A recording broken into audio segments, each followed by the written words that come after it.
आम की बाग में कई तरह के रोग कीट आपको फरवरी मार्च में दिखाई पड़ते हैं। ख़ास तौर पे इस टाइम पर बौर आना चालू हो जाता है और बौर आ जाता है या बौर आता है तो इस तरह की रोग कीट बीमारी काफ़ी ज़्यादा दिखाई पड़ने लगते हैं। इसके पीछे का कारण रहता है कि फरवरी और मार्च में मौसम का बदलाव भी होता है और इसी टाइम यदि बारिश हो जाती है तो बौर बिल्कुल ख़राब हो जाता है, उसमें फल नहीं आते हैं। तो इस तरह से किसान भाइयों का काफ़ी नुकसान हो जाता है। तो फरवरी और मार्च में बौर आने पर हम किस तरीके से अपने बागवानी को यानी बौर को बचा सकते हैं जिससे ज़्यादा से ज़्यादा फलत हमें मिले और बौर को नुकसान ना पहुँचे। नमस्कार किसान दोस्तों, मैं सतीश फार्मिंग आइडिया में एक बार फिर से स्वागत करता हूं। किसान भाइयों, ऐसी ही जानकारी पाने के लिए चैनल को सब्सक्राइब कर लीजिए। आप लोगों का सब्सक्राइब करने का रेशियो बहुत कम है। किसान भाइयों, वीडियो देखते हो, पसंद आती हैं तो सब्सक्राइब भी कर लो। सब्सक्राइब करना बिल्कुल फ्री है। चलिए बात करते हैं कि बौर आने पर हम किस तरह से बागवानी की देखभाल करें, बौर की किस तरह से बचाव करने के उपाय कर सकते हैं, किस तरह से बौर आदि को नुकसान हो सकता है। सबसे पहले आप देखते हैं कि फरवरी और मार्च में प्रायः मौसम का बदलाव होता है और कभी कभार बारिश भी हो जाती है। जैसे इस साल बारिश 2-3 दिन पहले हो चुकी है। तो जब बारिश होती है, मौसम का बदलाव होता है और उस टाइम पर जो है पाउडरी मिल्ड्यू, भुनका, गुजिया, पुष्पगुच्छ जैसे रोग बीमारी ज़्यादा देखने को मिलते हैं। झुलसा आदि भी लग जाता है। तो इस तरह की अगर समस्याएं आती हैं तो बाग में रोकथाम के उपाय हमको करने रहते हैं, क्योंकि अगर हम बाग में थोड़ी सी लापरवाही करते हैं तो बौर खराब हो जाएगा। यदि मटर के जितने दाने के जितने फल भी बनते हैं तो वो भी गिर जाते हैं, कभी कभी बौर भी सूख जाता है। तो पहले हम बात करते हैं पाउडरी मिल्ड्यू या खर्रा रोग जिसको बोलते हो। ये फलों पर या फल के आसपास या पत्तियों पर आपको सफ़ेद पाउडर जैसा दिखाई पड़ता है, जिसके कारण बौर पूरी तरह से खिल नहीं पाता है और बौर गिर जाता है या सूख जाता है। तो इसकी रोकथाम के लिए आप टिबकोनाजोल 1 ml प्रति लीटर का घोल बना करके स्प्रे कर सकते हैं या हेक्साकोनाजोल 2 ml प्रति लीटर के हिसाब से स्प्रे कर सकते हैं या टिबकोनाजोल ट्राइसाइक्लोस्ट्रोबिन की आधा ग्राम प्रति लीटर पानी में घोल बना करके स्प्रे कर सकते हैं। टिबकोनाजोल ट्राइसाइक्लोस्ट्रोबिन जो होती है नटियो नाम से आपको मार्केट में मिल जाती है। बाकी टिबकोनाजोल बहुत सी कंपनियों का आता है, हेक्साकोनाजोल बहुत सी कंपनियों का आता है।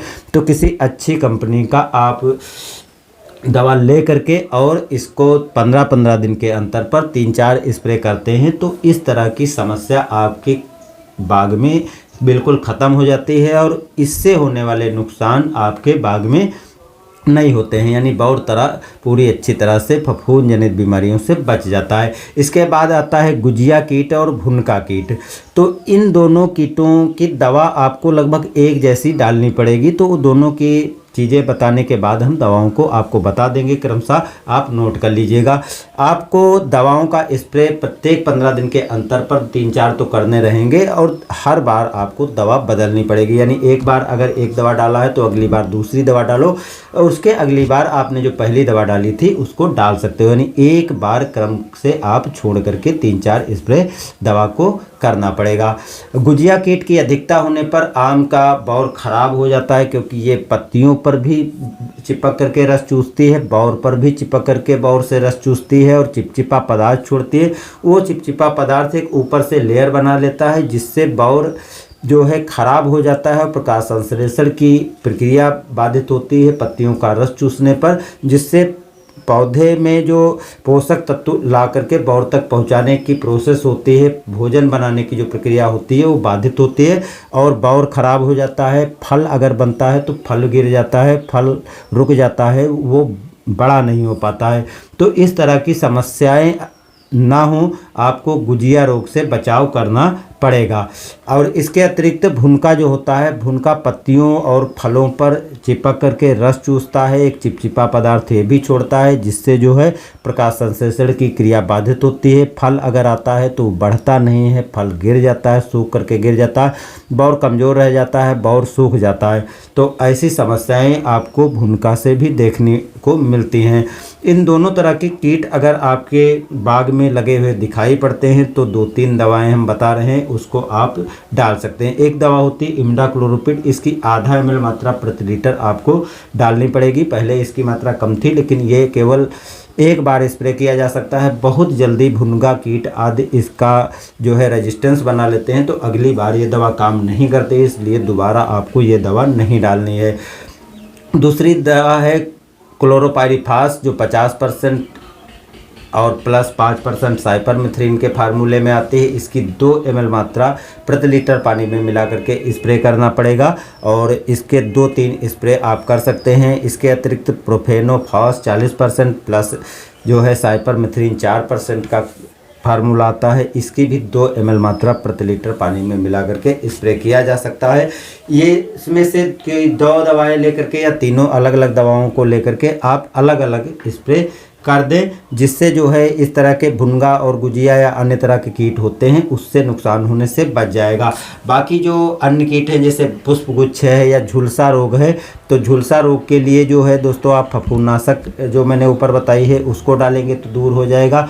पुष्पगुच्छ जो है वो भी एक फफूंद के कारण ही होता है, तो वो भी जो मैंने फफूंदनाशक दवाएँ बताई हैं उनको देंगे तो वो भी समस्या दूर हो जाएगी। तो आप इन दवाओं को डाल सकते हैं। अब अगर इन दवाओं को सबको डाल दिया और किसी तरह के रोग बीमारी नहीं है, तो उसके बाद आपको पौधे में जो फल आना चालू होते हैं, जो मटर के दाने के जितना आकार होता है, तो उसकी रोकथाम करना जरूरी होता है, क्योंकि तेज हवाएं और जो गर्म हवाएं चलती हैं उसके कारण फल गिरना चालू हो जाता है।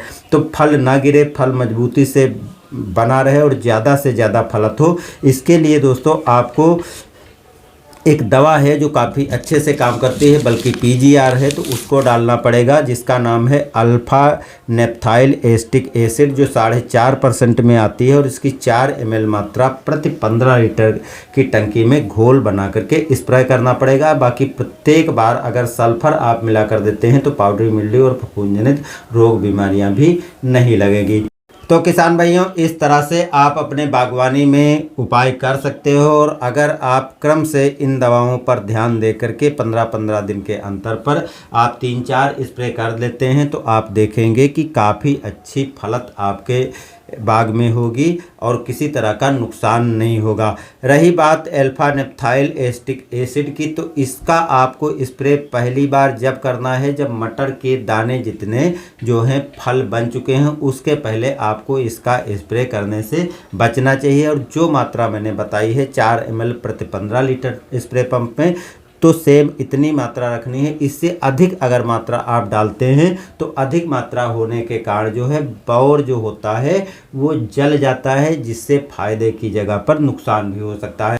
तो ये तो जानकारी रही किसान भाइयों। अगर बाग में बौर आता है तो बौर के बाद हम क्या उपाय कर सकते हैं जिससे रोग और बीमारियों से हम अपने बागवानी को बचा सकते हैं, बौर को नुकसान होने से बचा सकते हैं और अच्छी फलत के उपाय कर सकते हैं।